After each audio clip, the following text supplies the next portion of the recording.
मैं बताता चलूँ कि तकरीबन अगर मैं 2 साल का अगर डाटा देखूँ तो तकरीबन 40,000 से ज़्यादा नए कस्टमर्स को हमने लोन दिया। बहुत ज़बरदस्त। और उसमें जो सबसे एक अहम बात कि हाईएस्ट जो हमने हमारा अमाउंट रहा पीएम प्राइम मिनिस्टर स्कीम के अंदर, जो प्राइम मिनिस्टर यूथ की स्कीम है ज़राअत से मुतल्लिक एग्रीकल्चर की, और प्राइम मिनिस्टर की एक मैकेनाइजेशन की है, एग्री मैकेनाइजेशन, उनमें तकरीबन 37 अरब रुपये हमने लोन दिया।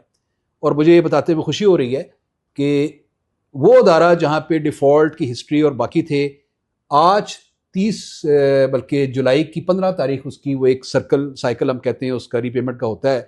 तो मुझे ये बताते हुए खुशी हो रही है कि अल्हम्दुलिल्लाह ये तकरीबन चौथा साइकिल होगा अगर हम 2 साल को हम देखें तो। अल्लाह का शुक्र है कि अल्हम्दुलिल्लाह कि हमने 99.9% उसमें रिकवरी ऑन टाइम हमने की है। और ये वो लोन है जो 7% पे हमने दिया हुआ है टू द फार्मर। और इसमें चूँकि एक अमाउंट सपोर्ट और सब्सिडी का भी है गवर्नमेंट से, वो हम स्टेट बैंक के थ्रू हम लेते हैं। तो लेकिन जो इसमें फार्मर जो मुस्तफ़ीद हुए हैं उनका मैं वो कह रहा हूँ कि उनको इतना बड़ा बेनिफिट है। और अगर मैं जून तक की बात करूँ और 23 और 24 और जून 25 की, तो तकरीबन 49,000 नए कस्टमर हैं जिनको हमने इस लोन के अंदर हमने उनको हमने डिस्बर्समेंट की है। और अल्लाह का शुक्र है कि वो भी, और इवन पुराने भी हम कोशिश कर रहे हैं कि उनको भी हम रेगुलराइज की तरफ लेके आएँ।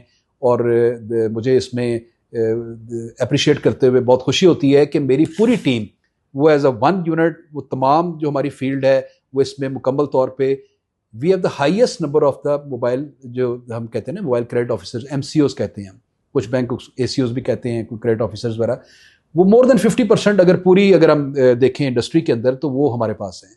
ये वो लोग हैं जो कि 500 ब्रांचों में तैनात हैं, उसमें 31 रीजन है। और पाकिस्तान का अगर मैं जोग्राफी के लिहाज से बात करूं तो 58% ऑफ द टोटल मौजाज और दय अगर हम कहें तो we are is covered by the ZTBL 58%। अगर मैं इंडस्ट्री की बात करूं तो तमाम इंडस्ट्री वो ऑलमोस्ट जो स्टेट बैंक के फिगर हैं वो 26% ऑलमोस्ट कवर करती हैं इस ज़राअत के हवाले से।